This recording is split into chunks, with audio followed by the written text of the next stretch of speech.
just who we are. Welcome, Gemini, to Channel the Future Tarot. Today we're going to do your energy check-in reading. This is going to be from the 10th to the 17th of March. This will be for the Sun, Moon, Rising, and Venus signs of Gemini. Please take the messages that resonate with you, claim them for yourself, toss the universe what does not. It's not meant for you and not. Okay, check out the other Moon, Rising, and Venus placements in the videos correspond with that to get some more intuitive guidance if you don't find it here. Time and energy is fluid, so whenever you're directed to the reading, it's the right time for you. That being said, I am going to use a singing bowl here. As I do so, I ask you to take that deep breath in. Exhale whenever you feel so inclined to do so. That's going to help balance your energy, set your intentions, prepare for the messages of the reading. Also, please be mindful if you've got headphones in or anything else. This will present a very loud sound when I do it, okay? If you're new or returning to the channel, welcome. So happy to have all of you. Thank you so much for your likes, shares, and subscriptions. It truly means so much to me to see the channel growing. I cannot express that enough, so thank you. All right, Gemini, without further ado, let's get started. Please be mindful of that noise again.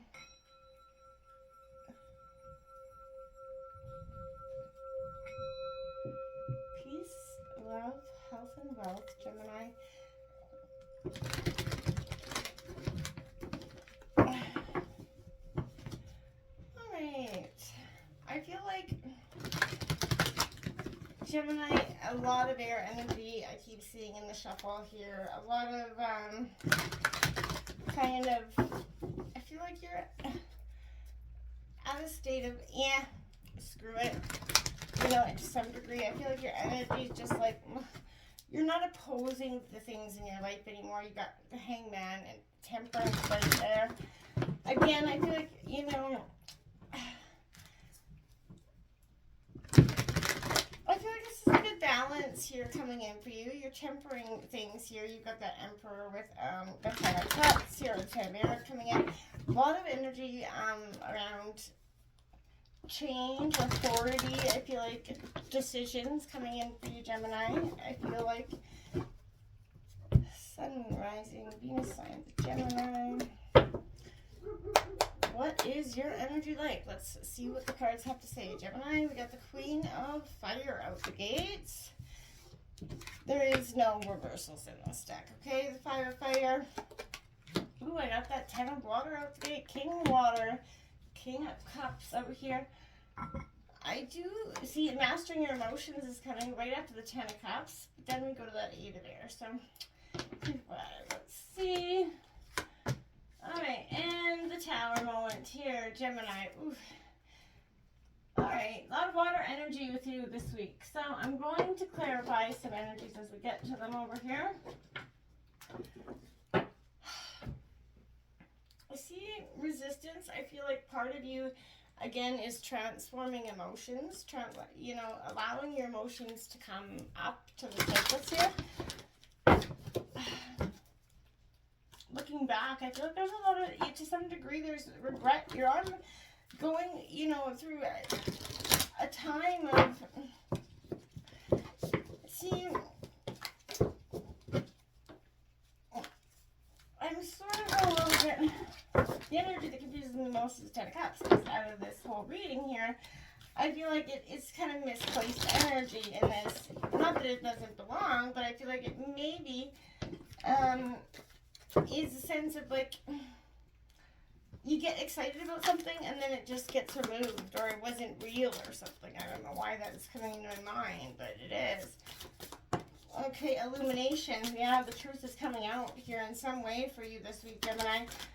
What was hidden is, you know, we got that full moon energy coming out tomorrow, depending on where you are in the world. So I feel like that's going to represent some truth to you, maybe some uncomfortable truths. And I feel like that's going to set you off a little bit.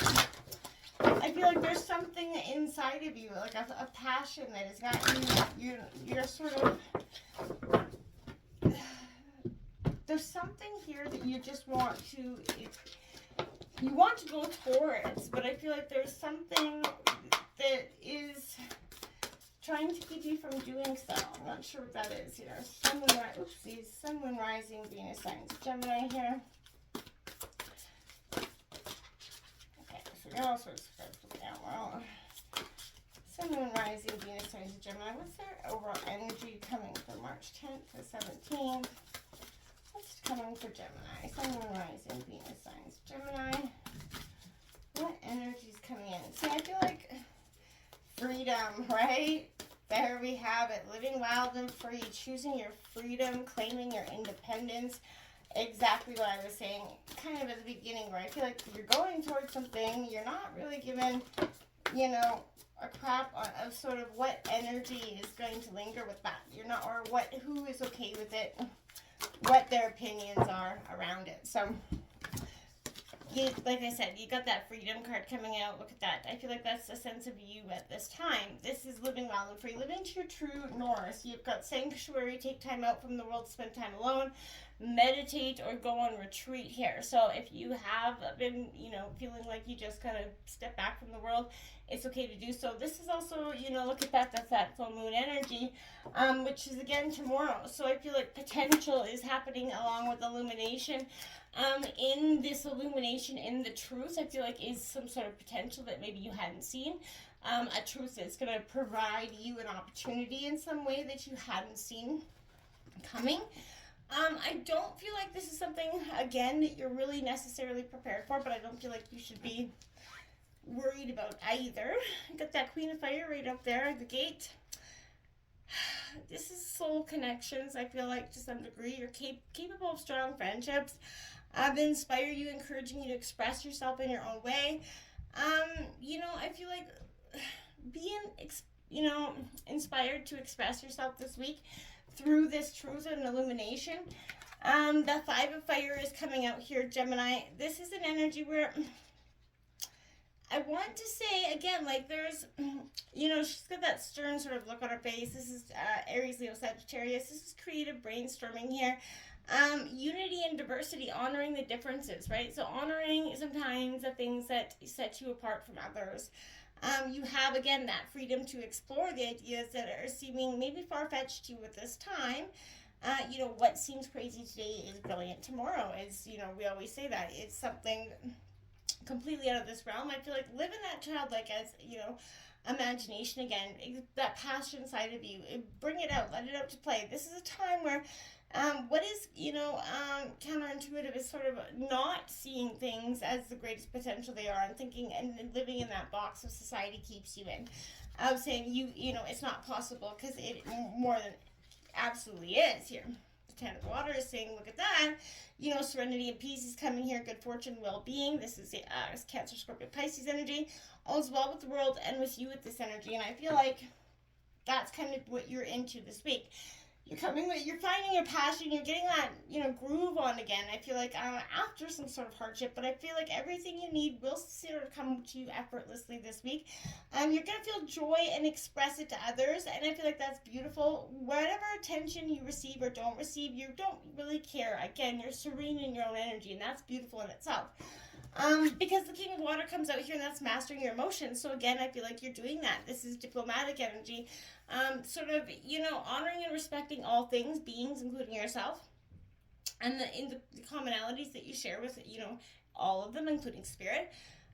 You know, I feel like leading others away from fear. You know, you're into a harmonious collaboration, but your non-judgmental peacemaking energy is going to be helpful this week as well. I feel like the mastering your emotions, you're going to give that cool, calm, collective sort of insight on somebody's problem present, probably. But I feel like there's something lingering, and that is what I was saying. This is that release from denial that's been, you know, a little bit in the back of your mind, presenting itself, seeing things as they are, clarity coming in, that illumination that I was speaking of earlier. This is reiterating that. So you're opening your eyes to see things as they really are, not as you had hoped them to be. You know, you're to be disillusioned, just to free yourself from illusions that are keeping you from that growth and healing here. So, you know, big goodbye to those illusions and that have clouded your vision. And, you know, honesty will give you that strength and the courage to face whatever you have to face. I don't feel like you have too much to worry about, because you're moving from the 8 to the 9, which is you're shifting that self-negative talk, which is beautiful. That self-compassion from fear to possibility. It's a call to faith. You know, you're rising from that dark moment, and I feel like you're telling yourself that all will be okay, because it's going to be okay. And then any fear is merely false evidence appearing as real, right? And I feel like you have to either face everything and, fear everything and run, or face everything and rise, as they say. So I feel like this is, understanding that you can do whatever you need to do with all the possibilities are starting to begin to gather in your horizon. You can see them coming in. It's going to kind of create a tower moment, but I don't think this tower moment is necessarily one that's bad. I feel like this is almost one that you're bringing on. These things are going to happen really fast, and this is the shift in the change in the direction that you are wanting. It's a paradigm shift, right? So I feel like sudden upheaval, but it's created by you. This sudden upheaval is just like, picking up and deciding to move halfway across the globe. Not saying that's what it is, but it's going to feel like a sudden change. It's going to feel a little scary, but I feel like it's not a bad tower moment. It's you've been wanting this tower moment. It's almost self-creating this tower moment. And so I feel like for once, this tower moment is not negative in any way, shape, or form. I feel like it's illumination of what needed to happen. So let's see what we got here. So why is the tower card coming out here for Gemini? Let's just see what happens. The card here. Why is the tower card coming out here for Gemini? So you got that Fool card. You see that leap of faith, because it's forcing you to take a leap of faith. Is what I mean. Like it's, you can't, be resistant to it anymore. You got the Moon in reverse. So again, clarity coming out. That Four of Pentacles coming out, and then. Exactly what I'm saying. This is a real time of change for you. This is a time of moving forward, understanding what has to be done. Without a doubt, you got leaving those burdens behind here on the bottom of the deck. So I feel like, the Moon card is that illusions being set free. Things are transforming and changing. Pawning on the money aspect, I feel like, but it's going to give you some sort of revelations here. The Queen of Pentacles coming out. Yeah, I feel like abundance is all happening here. You got the Ten of Cups there again. So again, I feel like don't be resistant to this change. I feel like this is you self-creating, your tower moment, right? This is, tower hour, but it's your power hour. So until next time, namaste.